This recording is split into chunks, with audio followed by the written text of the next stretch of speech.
Hi booktube, Aaron here. Happy Poetry Thursday. A little while ago I made a couple of Poetry Thursdays where I was going through a particular anthology, and it's an anthology that I really enjoy. Um, I found that there's still a lot of poets in that anthology I didn't particularly like, and I didn't want to just be um, reading a long series of poems by poets I was a little ambivalent about week after week. And so instead, I've just decided, instead of just putting off Poetry Thursday because I don't want to read poems I don't like to you, I would just go with the flow and just read whatever comes to mind. And so today I thought I'd do something different. And I've got here the Penguin book of the prose poem, which is one of my favourite anthologies. It's up there with the the Penguin book of modern American verse that I was reading from in the last couple of Poetry Thursdays that I did. And it's an interesting one because it's going through prose poems, which is an odd medium. It's sort of inherently a little avant-garde, I suppose.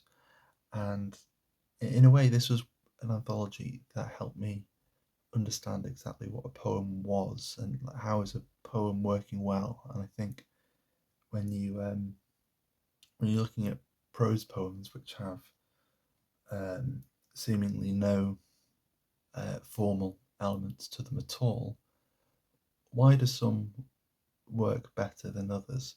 And so what I thought I'd do is I'll read a prose poem to you today, or this is a selection from a quite a long prose poem. It's just been chopped up in here.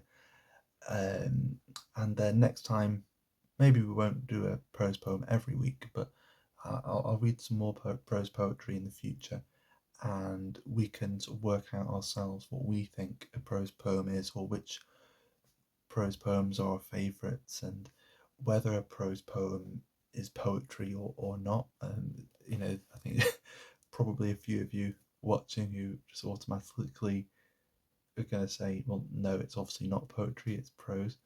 Um, but we'll see how it goes. And it's one of those odd mediums that, it's also, I've seen reviews of books of prose poetry where the intent of the author was to write prose poetry and the reader saw it as flash fiction, which on the page looks exactly the same, really.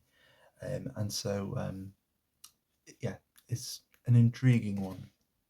But today we'll be looking at a poet that I like but haven't read nearly as much as I'd like to have read by them. It's Inger Christensen, a Danish poet. And this poem that I'm reading from, it's a long prose poem called It from 1969. And it's translated by Susanna Nied or Nyad. I think I read her translation of Alphabet as well. So this is 3 parts from It. 1.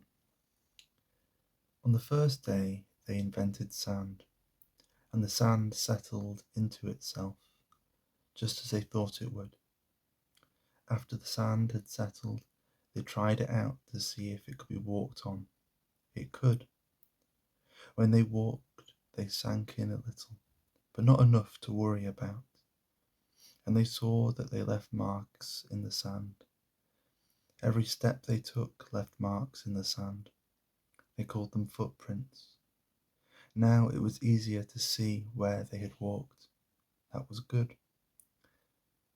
And they hadn't invented wind and rain, so the footprints stayed where they were. That way others could follow them, if any others should want to. And that would be good. So, on the very first day, they made a lot of footprints in the sand. The whole first day they walked around and made footprints in the sand. When they really had made a lot of footprints in the sand, they sat down to rest and to enjoy the results of their efforts. They looked over the endless expanse and describe it to each other. And when they were through describing it to each other and had no more to say to each other, either about the sand or about the many footprints they had made in the endless expanse, they saw that something was missing. And one of them said, "I go in and out of this desert whenever I want." 2. On the second day they invented light, and the light spread by itself, as they had thought it would. When the light was through spreading and there was light everywhere, they saw that they could see the sand, and they immediately began to describe what they saw. Yellow and brown, they said, and green and blue and red, they said, and black and white, they said, and grey, they said. And they said it a lot of times. Finally, they really felt that they were all seeing the same thing, and that was good. A little later, they saw that they could also see each other. "We can see each other," they said, "just like that." And because they had said it just like that, they felt that they were all seeing the same thing, and that was good. In the middle of the day, when the light was very strong, they realized the light was very strong, and they closed their eyes and sat down in the sand to rest and to keep from getting lost. They had never imagined that the light would be so strong. "It's taken over," they said, and while they sat there in the sand with their eyes closed, they really did suffer in the heat of all the light they had invented. They hadn't invented wind and rain, remember, so there was no coolness at all. "Let's look away from it for a moment," one of them said. So they did. And they really felt that they were all seeing the same thing. "I can visualize the light," they said. That was how they suddenly understood that they had loved each other all along. 3. On the third day, they invented water. If they hadn't, the water might have appeared by itself. "It looks like it appeared by itself," they said, and they tried it out to see if it could be walked on. It couldn't. They kept falling through. And when they went back to the sand, their feet were wet and the sand stuck to them. So they sat down and brushed the sand from their feet. At first it was hard because the sand was wet. Little by little it got easier because the sand dried. So they talked together about the sand and the water and their effects on each other. And they realized that they had felt the sand back on the first day. It had vanished between their fingers. So they felt the water. It vanished between their fingers. Finally, they felt the light. It was as if our fingers were vanishing, they said. And they felt that now they had proof of their love. So I believe there's more to it than that. So that's just a selection from It by Inger Christensen. I find that to be just a really intriguing poem, almost fable-like. It's a very obvious sort of allusion sort of, to Genesis. It's sort of copying the cadences of the creation in Genesis. But it also reminds me of children, and that when they invent, when these characters here, whether it's two people or more than two people, we have no idea.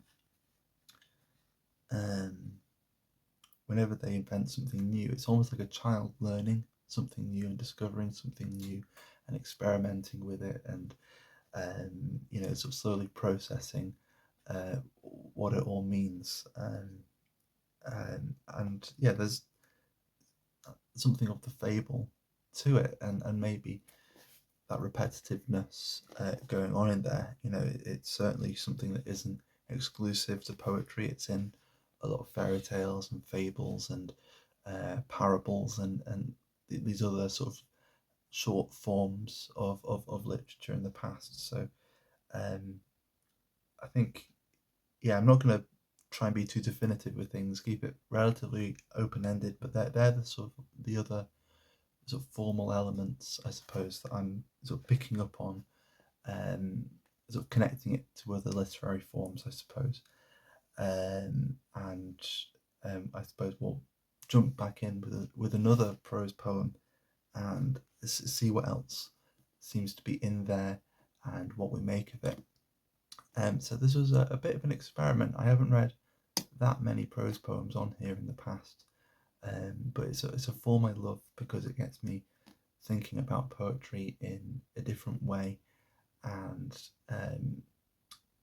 sometimes I see something working really well in a prose poem that sometimes isn't there in verse, and it then helps me when I recognise something working in verse. I can sort of see the similarities. I don't know if I'm making any sense. I'll have to keep thinking about it and see if I can articulate myself a little bit better.